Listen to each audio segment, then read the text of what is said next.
మా latest videos కోసం మా ఈ తెలుగు న్యూస్ ఛానల్ సబ్స్క్రైబ్ చేసి గంట సింబల్ యాక్టివేట్ చేసుకోండి. రేపు గురువారం రాత్రికి ఈ ఆకును కాల్చండి. తెల్లవారేసరికి మీ జాతకం మారిపోతుంది. కోట్ల కట్టలు వచ్చి పడతాయి. సమస్యలన్నీ పోతాయి. కష్టాలన్నీ పోతాయి. లక్ష్మీదేవి అనుగ్రహం కలుగుతుంది. మన జీవితంలో ఎన్నో కష్టాలు సమస్యలు ఎదుర్కొంటూ ఉంటాము. ముఖ్యంగా ఆర్థికపరమైన ఇబ్బందులు మనల్ని మానసికంగా కృంగదీస్తాయి. ఎంత కష్టపడి పనిచేసినా చేతిలో డబ్బు నిలవకపోవటం, చేసిన అప్పులు తీర్చలేకపోవటం, రావాల్సిన డబ్బు సరైన సమయానికి చేతికి అందకపోవటం వంటి సమస్యలతో చాలామంది సతమతమవుతూ ఉంటారు. అయితే మన ప్రాచీన శాస్త్రాలు, జ్యోతిష్యం ఇలాంటి సమస్యల నుండి బయటపడడానికి ఎన్నో సులభమైన కానీ అత్యంత శక్తివంతమైన పరిహారాలను సూచించింది. అలాంటి వాటిల్లో ఒకటి ఈ గురువారం రాత్రి చేయబోయే అద్భుతమైన పరిహారం. దీనికి కావాల్సింది కేవలం ఒకే ఒక్క ఆకు. కానీ ఆ ఆకు మీ జీవితాన్ని, మీ తలరాతను మార్చే శక్తిని కలిగి ఉంటుంది. గురువారం రాత్రికి ఈ ఆకును కాల్చితే చాలు, తెల్లవారేసరికి మీ జాతకం మారిపోతుంది. మీ ఆర్థిక పరిస్థితుల్లో అనూహ్యమైన మార్పులు రావటం ఖాయం. ధన ఆకర్షణకు ఉన్న అడ్డంకులు తొలగిపోయి డబ్బు వరదలాగా వచ్చి మీ ఇంట్లో పడుతుంది. మరి ఇంతకీ గురువారం సాయంత్రం ఏ ఆకును కాల్చాలి, ఏ ఆకును కాలిస్తే రాత్రికి రాత్రే మీ జీవితం మారిపోతుంది అనే విషయాన్ని ఇప్పుడు మనం ఈ వీడియోలో వివరంగా తెలుసుకుందాము. అంతకన్నా ముందు ఒక పవిత్ర కథను విందాం. ఫ్రెండ్స్, ఫస్ట్ అయితే కామెంట్ బాక్స్లో ఓం లక్ష్మీ నమో నమః అని కామెంట్ చేయండి. అలాగే వీడియోను లైక్ చేసి మా ఛానల్ను సబ్స్క్రైబ్ చేసుకోవటం మాత్రం మర్చిపోవద్దు.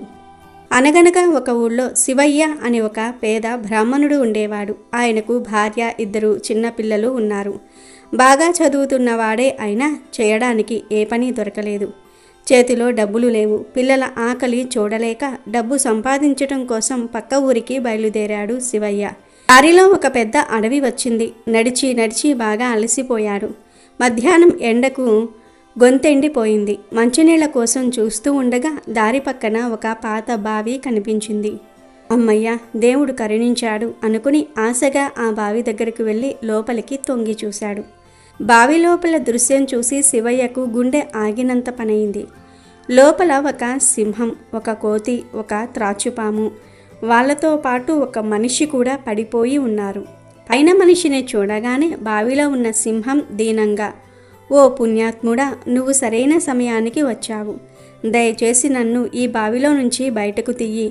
చాలా రోజులుగా ఇక్కడే పడి ఉన్నాను అని వేడుకుంది. ఆ మాటలకు శివయ్య భయపడి, నిన్ను చూస్తేనే భయంగా ఉంది. నేను నిన్ను బయటకు తీస్తే నువ్వు నన్ను చంపి తినేస్తావు. నువ్వు క్రూర జంతువువి. నేను నిన్ను నమ్మను అన్నాడు. అప్పుడు ఆ సింహం, అయ్యో, నేను ఇప్పుడు ఆపదలో ఉన్నాను.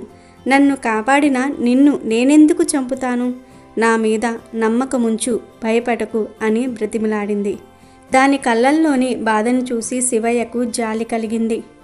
ఆపదలో ఉన్న ప్రాణాలను కాపాడటం నా ధర్మం అనుకుని ఒక తాడును బావిలోనికి వేసి చాలా కష్టపడి సింహాన్ని బయటికి లాగాడు. బయటకు వచ్చిన సింహం ఆనందంతో శివయ్యకు ధన్యవాదాలు చెప్పి, మిత్రమా, నువ్వు చేసిన ఈ మేలును నేను ఎప్పటికీ మర్చిపోలేను. నేను ఇక్కడికి దగ్గరలో ఉన్న కొండ గృహలో ఉంటాను. నీకు ఎప్పుడైనా ఏదైనా కష్టం వస్తే నా దగ్గరకు రా. నేను తప్పకుండా సహాయం చేస్తాను అని చెప్పి అక్కడి నుండి వెళ్ళిపోయింది. ఆ తర్వాత బావిలో నుంచి కోతి, మానవుడా, నన్ను కూడా బయటకు తీయి, నీకు రుణపడి ఉంటాను అని అరిచింది. శివయ్య తాడు వేసి ఆ కోతిని కూడా బయటకు తీశాడు. అది కూడా ఆయనకు కృతజ్ఞతలు చెప్పి, నేను ఆ కొండ మీద ఉన్న చెట్టుపై ఉంటాను. నా అవసరం వస్తే తప్పకుండా రా, నీకు సహాయం చేస్తాను అని చెప్పి వెళ్ళిపోయింది. ఆ తర్వాత బావిలో నుంచి త్రాచుపాము, ఓ బ్రాహ్మణుడా, వాళ్ళిద్దరినీ కాపాడినట్లే నన్ను కూడా కాపాడు, నీకు మేలు చేస్తాను అని అంది. శివయ్య భయంతో, అమ్మో వద్దు, నువ్వు విషసర్పానివి, నిన్ను బయటకు తీయగానే నన్ను కాటువేస్తావు అన్నాడు. అప్పుడు ఆ త్రాచుపాము, అదేం మాట, సహాయం చేసిన వారికి ఎవరైనా అపకారం చేస్తారా? నన్ను నమ్ము అని ఎంతోసేపు బ్రతిమలాడింది. త్రాచుపాము మాటలకు శివయ్య మనసు కరిగి దాన్ని కూడా త్రాడుతో బయటకు తీశాడు. బయటకు వచ్చిన త్రాచుపాము, మిత్రమా, నువ్వు నా ప్రాణాలు కాపాడావు.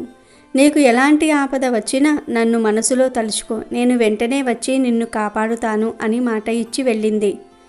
ఇక బావిలో మిగిలింది ఆ మనిషి ఒక్కడే.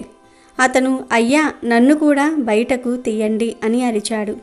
శివయ్య అతన్ని కాపాడడానికి తాడు వెయ్యబోతూ ఉంటే అప్పటిదాకా అక్కడే ఉన్న సింహం, కోతి, త్రాచుపాము ముగ్గురు ఒకేసారి మిత్రమా ఆ మనిషికి సహాయం చెయ్యకు, అతను అస్సలు మంచివాడు కాదు, నువ్వు అతనికి సహాయం చేస్తే పెద్ద ప్రమాదంలో పడతావు, అతను కృతజ్ఞత లేనివాడు, నీకు హాని చేస్తాడు, ఇక నీ ఇష్టం అని చెప్పి అక్కడి నుండి వెళ్ళిపోయాయి. జంతువుల మాటలకు శివయ్య ఆలోచనలో పడ్డాడు. అప్పుడు బావిలోని వ్యక్తి, అయ్యా నువ్వు క్రూర జంతువులనే కాపాడావు, మనం మనుషులం, నేను నీకు ఎందుకు హాని చేస్తాను, దయచేసి నన్ను కాపాడు, నేను నీకు ఎప్పటికీ రుణపడి ఉంటాను అని ఏడవటం మొదలుపెట్టాడు. నేను చనిపోతే నా భార్యాబిడ్డలు అనాథలైపోతారు అంటూ అతను గుండెలు బాదుకుని ఏడుస్తూ ఉంటే శివయ్యకు జాలి వేసింది. పాపం అనుకుని అతన్ని కూడా బయటకు తీశాడు. బయటకు వచ్చిన ఆ వ్యక్తి, మిత్రమా నీ మేలు మరువలేనిది, నేను పక్క ఊరిలోనే ఉంటాను, నేను బంగారు ఆభరణాలు తయారు చేస్తాను, పని వెతుక్కుంటూ వచ్చి ఈ బావిలో పడిపోయాను, నీకు ఎప్పుడైనా అవసరం వస్తే నా ఇంటికి రా, తప్పకుండా సహాయం చేస్తాను అని తన వివరాలు చెప్పి వెళ్ళిపోయాడు. అందరూ వెళ్ళిపోయాక శివయ్య ఆ బావిలోని నీళ్లు తాగి మళ్ళీ నగరానికి బయలుదేరాడు. అక్కడ ఎంత వెతికినా అతనికి ఎవరూ పని ఇవ్వలేదు. 3 రోజులు గడిచాయి. ఆకలితో కడుపు మండిపోతోంది. ఇక్కడ పని దొరకటం లేదు. ఖాళీ చేతులతో ఇంటికి ఎలా వెళ్ళాలి? నా వాళ్ళ ఆకలి ఎలా తీర్చాలి? బ్రతకటం కన్నా చావటమే మేలు అని నిరాశతో ప్రాణాలు తీసుకోవాలనుకున్నాడు. సరిగ్గా అదే సమయానికి అతనికి తాను బావిలో నుంచి కాపాడిన సింహము, కోతి, త్రాచుపాము గుర్తొచ్చాయి. చివరి ప్రయత్నంగా వాళ్ళ దగ్గరకు వెళ్ళి సహాయం అడిగి చూస్తాను అనుకుని ముందుగా కోతి దగ్గరకు వెళ్ళాడు. శివయ్యను చూడగానే ఆ కోతి ఎంతో సంతోషించింది. ఆకలితో ఉన్న అతనికి కడుపు నిండా తియ్యటి పండ్లను తెచ్చిపెట్టి, మిత్రమా నువ్వు ఎప్పుడైనా ఇక్కడికి రావచ్చు, నీ ఆకలి నేను తీరుస్తాను అంది. కడుపు నిండాక శివయ్య, నేను సింహాన్ని కలవాలి, అది ఎక్కడుంటుంది అని అడిగాడు. కోతి దారి చూపించగా శివయ్య సింహం గుహ దగ్గరకు చేరుకున్నాడు. అతన్ని చూసిన సింహం ఎంతో ఆనందపడింది. మిత్రమా నా ఇంటికి వచ్చావు, చాలా సంతోషంగా ఉంది, చెప్పు నీకేం సహాయం కావాలి అని అడిగింది. శివయ్య తన బాధనంతా చెప్పుకున్నాడు. అప్పుడు ఆ సింహం, నువ్వేమీ భయపడకు అని చెప్పి గృహ లోపలికి వెళ్ళి నోటితో ఒక వజ్రాల హారాన్ని పట్టుకొచ్చి, మిత్రమా ఈ హారాన్ని అమ్ముకొని నీ కష్టాలు తీర్చుకో, సంతోషంగా జీవించు అని ఇచ్చింది. ఆ హారాన్ని అందుకున్న శివయ్య, మిత్రమా నువ్వు ఇచ్చిన మాట నిలబెట్టుకున్నావు, నీకు చాలా ధన్యవాదాలు అని చెప్పి సంతోషంగా ఇంటికి బయలుదేరాడు. దారిలో శివయ్య, అమ్మో ఎంత విలువైన వజ్రాల హారం దొరికింది, ఇక నా కష్టాలన్నీ తీరిపోయినట్లే అని ఆనందపడ్డాడు. కానీ వెంటనే అతనికి ఒక సందేహం వచ్చింది. ఇంత ఖరీదైన హారాన్ని నేను ఎవరికి అమ్మాలి? ఎవరికైనా అమ్మితే ఇది నీకెక్కడిది అని దొంగగా అనుమానిస్తారు కదా, ఇప్పుడు ఎలా అని ఆలోచిస్తూ ఉండగా అతనికి తాను బావిలో నుంచి బయటకు తీసిన ఆ నగల వ్యాపారి గుర్తుకు వచ్చాడు. అతను నగల వ్యాపారి కదా, అతనికి అమ్మితే మంచి ధర వస్తుంది, నా మీద ఎవరికీ అనుమానం కూడా రాదు అనుకుని నేరుగా అతని ఇంటికి వెళ్ళాడు. శివయ్యను చూసిన ఆ వ్యాపారి ఎంతో సంతోషించినట్లుగా నటిస్తూ, రా మిత్రమా రా, నీకేం సహాయం కావాలి అని అడిగాడు.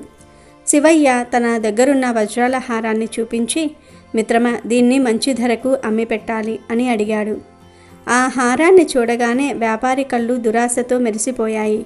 అతని మనసులో, ఈ హారం నేను యువరాజు కోసం తయారు చేసింది, చాలా రోజుల క్రితం వేటకు వెళ్ళి అడవిలో తప్పిపోయిన యువరాజు హారం ఇది, ఇతని దగ్గరకు ఎలా వచ్చింది? బహుశా ఇతనే యువరాజును చంపి ఉంటాడు. యువరాజు జాడ చెప్పిన వారికి మహారాజు పెద్ద బహుమతి ఇస్తానని చాటింపు వేయించాడు కదా, ఈ హారాన్ని రాజుకి ఇచ్చి ఇతన్ని పట్టిస్తే నాకు ఆ బహుమతి దక్కుతుంది అని దురాలోచన పుట్టింది. వెంటనే ఆ వ్యాపారి శివయ్యతో, మిత్రమా తప్పకుండా సహాయం చేస్తాను, కానీ దీనికి మంచి ధర రావాలంటే తెలిసిన పెద్దవాళ్ళ సలహా తీసుకోవాలి, నువ్వు కాసేపు ఇక్కడే ఉండు, నేను వాళ్లను అడిగి వస్తాను అని చెప్పి ఆ హారాన్ని తీసుకుని నేరుగా మహారాజు దగ్గరకు వెళ్ళాడు. రాజుతో, మహారాజా మీ అబ్బాయి యువరాజు గారి హారం దొరికింది, ఒక వ్యక్తి దీన్ని అమ్మడానికి నా దగ్గరకు వచ్చాడు, నేను తెలివిగా అతన్ని నా ఇంట్లోనే కూర్చోబెట్టి ఈ హారం తీసుకొని మీ దగ్గరకు వచ్చాను అని చెప్పాడు. ఆ హారాన్ని చూడగానే అది తన కొడుకుదే అని రాజు గుర్తుపట్టాడు. ఈ హారం తెచ్చిన వాడే నా కొడుకును చంపి ఉంటాడు అని కోపంతో ఊగిపోయాడు. వెంటనే సైనికులను పంపి శివయ్యను బంధించి తీసుకురమ్మని ఆజ్ఞాపించాడు. సైనికులు వెళ్ళి అమాయకుడైన శివయ్యను పట్టుకుని రాజు ముందు నిలబెట్టారు. రాజు కోపంతో ఇతడిని కారాగారంలో పడవేయండి అని ఆదేశిస్తాడు. జైల్లో పడిన శివయ్య, అయ్యా, నేను ఏ నేరమూ చేయలేదు, నన్ను ఎందుకు బంధించారు అని సైనికులను అడిగాడు. అప్పుడు ఆ సైనికులు, నువ్వు నేరం చేయకపోతే యువరాజు గారి హారం నీ దగ్గరకు ఎలా వచ్చింది? నిన్ను పట్టించినందుకు ఆ నగల వ్యాపారికి రాజుగారు పెద్ద బహుమతి ఇవ్వబోతూ ఉన్నారు. నిన్ను కొన్ని రోజుల్లో ఉరి తీస్తారు అని చెప్పారు. ఆ మాటలు విన్న శివయ్య గుండె పగిలింది. అయ్యో, నేను నమ్మిన వ్యక్తే నన్ను నిండా ముంచాడు.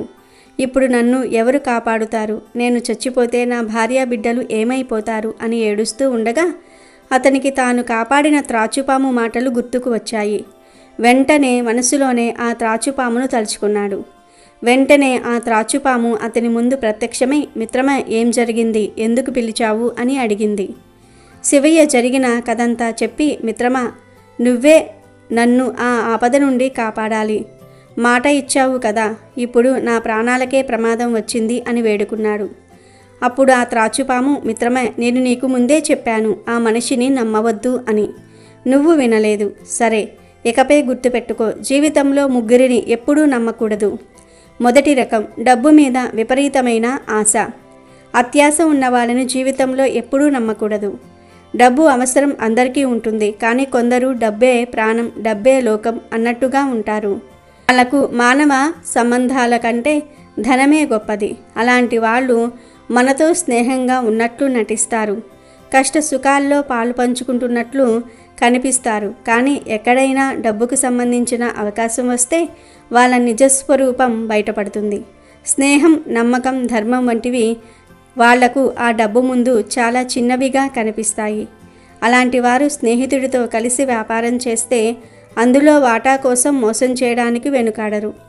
మీకు రావాల్సిన అవకాశాన్ని వాళ్ళు తన్నుకుపోవడానికి కూడా ఆలోచించరు. వాళ్ళ దృష్టిలో ప్రతి బంధం ఒక లావాదేవీ మాత్రమే. వాళ్లకు ఉపయోగపడినంతకాలం మనతో ఉంటారు. మన దగ్గర డబ్బు ఉన్నంత వరకే గౌరవిస్తారు. అలాంటి వారిని నమ్మి ఆర్థిక విషయాలు కానీ రహస్యాలు కానీ చెప్తే వాళ్ళు దాన్ని తమ స్వార్థానికి వాడుకోవడానికి ఒక్క క్షణం కూడా ఆలోచించరు. వాళ్ళ స్నేహం డబ్బుతో ముడిపడి ఉంటుంది. అది లేనప్పుడు ఆ బంధం కూడా తెగిపోతుంది.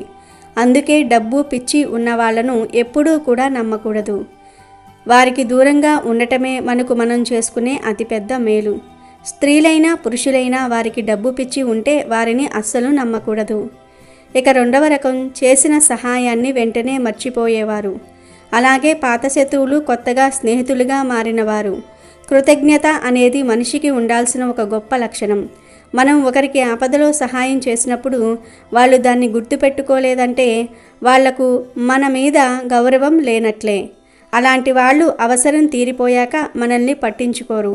వాళ్ళ కష్టకాలంలో మన సమయాన్ని, శక్తిని వాళ్ళ కోసం వెచ్చించినా వాళ్ళు దాన్ని ఒక హక్కుగా భావిస్తూ ఉంటారు. కానీ మీరు చేసిన త్యాగంగా చూడరు. అలాంటి కృతజ్ఞత లేని వాళ్ళను నమ్మటం వల్ల మన సమయము, శక్తి వృధా అవటమే కాకుండా మనసు కూడా గాయపడుతుంది. ఇక పాత శత్రువులు హఠాత్తుగా స్నేహితులుగా మారినప్పుడు కూడా చాలా జాగ్రత్తగా ఉండాలి. మనుషులు మారొచ్చు, కానీ పాత పగలు, ద్వేషాలు అంత సులభంగా మనసులో నుంచి పోవు. వాళ్ళు ఏదో ఒక దురుద్దేశంతోనే మన దగ్గరకు చేరి ఉండవచ్చు. సరైన సమయం చూసి మనం నమ్మకంతో ఉన్నప్పుడు దెబ్బతీయాలని వాళ్ళు ప్లాన్ వేస్తూ ఉంటారు. వాళ్ళ మాటలను నమ్మే కంటే వాళ్ళ పాత చేతలను గుర్తుంచుకోవటం మంచిది. అలాంటి వారితో స్నేహం చేస్తున్నప్పుడు అన్ని విషయాలలోనూ పంచుకోకుండా ఒక కన్ను వేసి ఉంచటం మనల్ని మనం కాపాడుకోవడానికి చాలా అవసరం. ఇక మూడవ రకం, ఒకరికంటే ఎక్కువ మందితో తప్పుడు సంబంధాలు పెట్టుకునే వారిని కూడా అస్సలు నమ్మకూడదు. ఇక్కడ మనం వాళ్ళ వ్యక్తిగత జీవితాన్ని విమర్శించటం లేదు, కానీ వాళ్ళ ప్రవర్తన ఎలాంటిదో అర్థం చేసుకుంటున్నాం.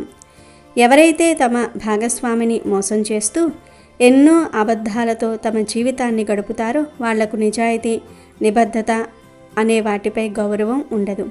తమతో అత్యంత సున్నితంగా ఉండే వ్యక్తిని అంత తేలిగ్గా మోసం చేయగలిగినప్పుడు స్నేహితుడిని మోసం చేయటం వాళ్లకు పెద్ద విషయం కాదు. వాళ్ళు తమ క్షణిక సుఖాల కోసం ఎంతటి అబద్ధాలైనా చెప్తూ ఉంటారు. ఎవరినైనా ఇబ్బందుల్లోనికి నెట్టేస్తూ ఉంటారు. అలాంటి వారి జీవితం ఎప్పుడూ నాటకీయంగా రహస్యంగా ఉంటుంది. వాళ్ళతో స్నేహం చేయటం వల్ల మనం కూడా అనవసరంగా వాళ్ళ సమస్యల్లో చిక్కుకునే ప్రమాదం ఉంది. తమ తప్పులను కప్పిపుచ్చుకోవడానికి వాళ్ళు మిమ్మల్ని కూడా వాడుకోవచ్చు. వాళ్లకు తమ సుఖం తప్ప ఇంకేదీ ముఖ్యం కాదు. కాబట్టి అలాంటి స్త్రీని కానీ పురుషుని కానీ నమ్మటం వల్ల మనశ్శాంతి కోల్పోవటం తప్ప మరే ప్రయోజనం ఉండదు అని పాము శివయ్యతో చెప్పింది. తర్వాత మళ్ళీ ఇలా పలికింది, నువ్వేమీ భయపడకు, నేను నిన్ను కాపాడుతాను. నేను ఇప్పుడు మహారాణి గారి గదిలోనికి వెళ్ళి ఆమెను కాటువేస్తాను. నా విష ప్రభావంతో ఆమె స్పృహ తప్పుతుంది. ఎవరు ఎన్ని మందులు ఇచ్చినా ఆమెకు మెలకువ రాదు. నేను ఎంతటి విషసర్పం అంటే నువ్వు వచ్చి నీ చేతిని ఆమె నుదిటిపై పెట్టే వరకు ఆ విషం తగ్గదు. నువ్వు ఆమెను ముట్టుకోగానే ఆమె లేచి కూర్చుంటుంది. అది చూసి రాజు సంతోషించి నిన్ను వదిలేస్తాడు అని త్రాచుపాము చెప్పి నేరుగా మహారాణి గదిలోనికి వెళ్ళి ఆమెను కాటువేసి మాయమయ్యింది. మహారాణి పెద్దగా కేకలు వేసి త్రాచుపాము కరిచింది అని చెప్పి స్పృహ కోల్పోయింది. రాజవైద్యులు వచ్చి ఎన్ని మందులు ఇచ్చినా ఆమెకు మెలకువ రాలేదు. వాళ్ళు చేతులెత్తేశారు. రాజు తన భార్యను బ్రతికించిన వారికి ఏది అడిగితే అది ఇస్తానని రాజ్యం మొత్తం చాటింపు వేయించాడు. ఎందరో వైద్యులు మంత్రగాళ్ళు వచ్చి ప్రయత్నించినా ఫలితం లేకపోయింది. ఈ విషయం తెలుసుకున్న శివయ్య జైలు అధికారులతో నన్ను మహారాజు దగ్గరకు తీసుకువెళ్ళండి, నేను మహారాణి గారిని బ్రతికిస్తాను అని చెప్పాడు. వాళ్ళు నమ్మకపోయినా పదే పదే అడగటంతో రాజు దగ్గరకు తీసుకువెళ్లారు. రాజు శివయ్యతో నువ్వు చెప్పినట్టు నా భార్యను బ్రతికించకపోతే నిన్ను ఇప్పుడే చంపేస్తాను అని హెచ్చరించాడు. శివయ్య మహారాణి దగ్గరకు వెళ్ళి తన చేతిని ఆమె నుదుటిపై ఉంచాడు. అంతే, ఆశ్చర్యంగా కొద్ది క్షణాల్లోనే మహారాణి లేచి కూర్చుంది. ఆమె ఒంట్లో విషప్రభావం పూర్తిగా తొలగిపోయింది. అది చూసిన మహారాజు ఎంతో సంతోషించి శివయ్యను క్షమించి అసలు ఏం జరిగిందని అడిగాడు. శివయ్య బావి దగ్గర నుండి జరిగిన కథ మొత్తం పోసగుచ్చినట్లుగా చెప్పాడు. నిజం తెలుసుకున్న మహారాజు ఆ దుర్మార్గుడైన నగల వ్యాపారిని పిలిపించి కఠినంగా శిక్షించాడు. శివయ్యకు ఎన్నో బహుమతులు ధనం ఇచ్చి గౌరవంగా ఇంటికి పంపించాడు. అందుకే ఫ్రెండ్స్, మనం ఎంత కష్టంలో ఉన్నా సుఖంలో ఉన్నా ఈ 3 రకాల మనుషులను మాత్రం ఎప్పుడూ గుడ్డిగా నమ్మకూడదు. డబ్బు మీద అత్యాశ ఉన్నవారిని, చేసిన మేలు మర్చిపోయేవారిని, మరియు తప్పుడు సంబంధాలు పెట్టుకునేవారిని, వాళ్లను నమ్మితే ఎప్పుడో ఒకప్పుడు ఆపదలో పడటం ఖాయం. స్త్రీలైనా పురుషులైనా వారికి ఈ 3 లక్షణాలు ఉంటే వారిని అస్సలు నమ్మవద్దు. వారితో స్నేహం చేయకుండా ఉండటమే మీకు మంచిది. ఇక విషయంలోకి వస్తే గురువారం రోజు సాయంత్రం కాల్చాల్సిన అద్భుతమైన ఆకు మరేదో కాదు, మనందరికీ సుపరిచితమైన బిర్యానీ ఆకు. దీనిని తమలాపత్రం అని కూడా అంటారు. మనం దీనిని కేవలం వంటల్లో సువాసన కోసం వాడతామని అనుకుంటాం. కానీ తాంత్రిక మాంత్రిక శాస్త్రాల్లో దీనికి చాలా ప్రాముఖ్యత ఉంది. బిర్యానీ ఆకు విశ్వంలో ఉన్న సానుకూల శక్తిని, ముఖ్యంగా ధనాన్ని ఆకర్షించే శక్తి అపారంగా ఉంది. దీనిని సరైన పద్ధతిలో సరైన సమయంలో ఉపయోగించినప్పుడు అది ఒక అయస్కాంతంలా పనిచేసి సంపదను మీ వైపు లాక్కుంటుంది. ముఖ్యంగా గురువారం రోజు ఈ పరిహారం చేయటం వెనుక ఒక బలమైన జ్యోతిష్య కారణం కూడా ఉంది. గురువారం శ్రీ మహావిష్ణువుకు లక్ష్మీదేవికి ఎంతో ప్రీతికరమైన రోజు. అందుకే దీనిని లక్ష్మీవారం అని కూడా పెద్దవారు పిలిచేవారు. కాబట్టి గురువారం రాత్రి మనం ఈ పరిహారం చేయటం ద్వారా లక్ష్మీనారాయణుల ఆశీస్సులను ఏకకాలంలో పొందవచ్చు. ఈ పరిహారాన్ని ఎలా చేయాలో ఇప్పుడు మనం తెలుసుకుందాము. దీనిని గురువారం రాత్రి సరిగ్గా 8 నుండి 10 గంటల మధ్య సమయంలో చేయాలి. ఆ సమయంలో వాతావరణం ప్రశాంతంగా ఉంటుంది. మీ మనసు కూడా ఏకాగ్రతతో నిండి ఉంటుంది. కనుక మీరు అన్నం తినేసి మీ పనులన్నీ పూర్తి చేసుకొని మీ ఇంట్లో పూజ గదిలో లేదా ఏదైనా ప్రశాంతమైన ప్రదేశంలో తూర్పు లేదా ఉత్తరం దిక్కుకు అభిముఖంగా ఒక ఆసనం మీద కూర్చోవాలి. మీతో పాటు ఒక మంచి చిరుగులు లేని శుభ్రమైన తమలాపత్రాన్ని అంటే బిర్యానీ ఆకును తీసుకోండి. అలాగే ఒక ఎరుపు రంగు పెన్ను లేదా మార్కర్, ఒక తెల్లని ప్లేటు లేదా మట్టి ప్రమిద, కొంచెం కర్పూరం లేదా ఒక కొవ్వొత్తిని సిద్ధంగా ఉంచుకోవాలి. ఇప్పుడు మీ మనసును పూర్తిగా ప్రశాంతంగా ఉంచుకొని మీకు ఉన్న ఆర్థిక సమస్యలన్నిటినీ 1 నిమిషం పాటు తలుసుకుని అవన్నీ తొలగిపోవాలని బలంగా సంకల్పించుకోండి. తర్వాత మీరు తీసుకున్న బిర్యానీ ఆకును మీ చేతిలోనికి తీసుకుని దానిపై ఎర్ర రంగు పెన్నుతో మీ కోరికను రాయాలి. ఉదాహరణకు మీకు రావాల్సిన డబ్బు ఎంత మొత్తమో ఆ సంఖ్యను రాయవచ్చు, లేదా నా ఆర్థిక కష్టాలన్నీ తొలగిపోవాలని రాయవచ్చు, లేదా మీకు ఏదైనా నిర్దిష్టమైన కోరిక ఉంటే దానిని సంక్లిష్టంగా రాయవచ్చు. ఏమీ రాయలేని వారు ధనాకర్షణకు అత్యంత శక్తివంతమైన బీజాక్షరం శ్రీం అని రాయవచ్చు. ఇలా రాసిన తర్వాత ఆ ఆకును మీ కుడి చేతిలో పట్టుకొని కళ్ళు మూసుకొని లక్ష్మీదేవిని లేదా మీ ఇష్టదైవాన్ని మనస్ఫూర్తిగా ప్రార్థించాలి. ఓం శ్రీ మహాలక్ష్మియే నమః అనే మంత్రాన్ని 11 సార్లు జపించండి. ఇలా చేయటం ద్వారా ఆ ఆకుకు మీ సంకల్ప శక్తి తోడవుతుంది. ఆ తర్వాత మీరు సిద్ధంగా ఉంచుకున్న ప్లేట్లో ఆ పత్రాన్ని ఉంచి కర్పూరం సహాయంతో దానిని కాల్చాలి. ఆకు నెమ్మదిగా కాలుతున్నప్పుడు దాని నుంచి వచ్చే సువాసన మీ ఇంట్లోని ప్రతికూల శక్తులను నాశనం చేస్తుంది. ఆకు పూర్తిగా కాలి బూడిద అయ్యే వరకు అక్కడే ధ్యాసగా గమనిస్తూ ఉండండి. ఆ పొగ విశ్వంలోనికి వెళ్ళి మీ కోరికను, మీ సంకల్పాన్ని గ్రహాలకు, దేవతలకు చేరవేస్తుందని బలంగా నమ్మాలి. ఆకు మొత్తం బూడిదగా మారిన తర్వాత ఆ బూడిదను జాగ్రత్తగా తీసుకుని మీ ఇంటి బయటకు వెళ్ళి గాలిలో ఊదివేయండి. ఇలా చేస్తున్నప్పుడు నా సమస్యలన్నీ ఈ బూడిదతో పాటు గాలిలో కలిసిపోయాయి, నా జీవితంలోనికి కొత్త వెలుగు, సంపద ప్రవేశిస్తున్నాయి అని మనసులో బలంగా అనుకోవాలి. ఈ పరిహారం చాలా చిన్నదిగా అనిపించవచ్చు, కానీ దీని ప్రభావం చాలా శక్తివంతమైనది. మీరు ఈ పరిహారాన్ని పూర్తి నమ్మకంతో చేసిన మరుసటి రోజు నుండే మీకు మార్పులు కనిపించటం మొదలవుతూ ఉంటాయి. తెల్లవారేసరికి మీ జాతకంలో ఉన్న గ్రహదోషాల ప్రభావం తగ్గి అదృష్టం మిమ్మల్ని వరించటం మొదలవుతుంది. చాలా కాలంగా ఆగిపోయిన పనులు అకస్మాత్తుగా పూర్తవుతాయి. డబ్బు రావడానికి కొత్త కొత్త మార్గాలు తెరుచుకుంటాయి. మీరు ఎవరికైనా అప్పు ఇచ్చి ఉంటే వారు దానిని తిరిగి తెచ్చి ఇస్తారు. వ్యాపారంలో ఉన్నవారికి ఊహించిన లాభాలు వస్తాయి. ఉద్యోగంలో ఉన్నవారికి ప్రమోషన్లు లేదా జీతం పెరుగుదల వంటి శుభవార్తలు అందుతాయి. లాటరీ లేదా షేర్ మార్కెట్ వంటి వాటిల్లో కూడా అదృష్టం కలిసి రావచ్చు. మొత్తంగా చెప్పాలంటే మీరు ఊహించిన విధంగా నలువైపుల నుండి ధనం వచ్చి పడుతుంది. మీ బీరువాలో డబ్బు కట్టలు కట్టలుగా వచ్చి చేరుతుంది. అయితే ఇక్కడ ముఖ్యంగా గమనించవలసిన విషయం ఏమిటి అంటే, పరిహారం చేసేటప్పుడు మీలో పరిపూర్ణమైన నమ్మకం ఉండాలి. ఏదో మొక్కుబడిగా అనుమానంతో చేస్తే ఫలితం రాదు. ఈ ఆకు నా జీవితాన్ని మారుస్తుంది, నా కష్టాలను తీరుస్తుంది అనే ప్రగాఢ విశ్వాసంతో చేయాలి. మీ నమ్మకం ఎంత బలంగా ఉంటే ఫలితం అంత త్వరగా, అంత అద్భుతంగా ఉంటుంది. ఈ పరిహారం కేవలం డబ్బును మాత్రమే కాదు, మీ జీవితంలోనికి సానుకూల దృక్పథాన్ని, మనశ్శాంతిని కూడా తీసుకువస్తుంది. ప్రతికూల ఆలోచనలను తొలగించి మిమ్మల్ని చురుకుగా, ఆశావాదంతో ఉండేలాగా చేస్తుంది. కాబట్టి ఆర్థిక సమస్యలతో బాధపడుతున్న వారు, అదృష్టం కలిసి రావటం లేదని నిరాశ చెందిన వారు గురువారం రాత్రి ఈ సులభమైన కానీ అత్యంత శక్తివంతమైన పరిహారాన్ని ఆచరించి మీ జీవితంలోనికి కోరుకున్న సిరి సంపదలను, సుఖశాంతులను ఆహ్వానించండి. మీ జాతకం మారటం, మీరు కోటీశ్వర్లు కావటం ఖాయం. అమెజాన్లో బెస్ట్ డిస్కౌంట్స్ కోసం వీడియో డిస్క్రిప్షన్లో లింకు ఉంది, చూడండి. అలాగే మా టెలిగ్రామ్ ఛానల్ సబ్స్క్రైబ్ చేసుకోండి.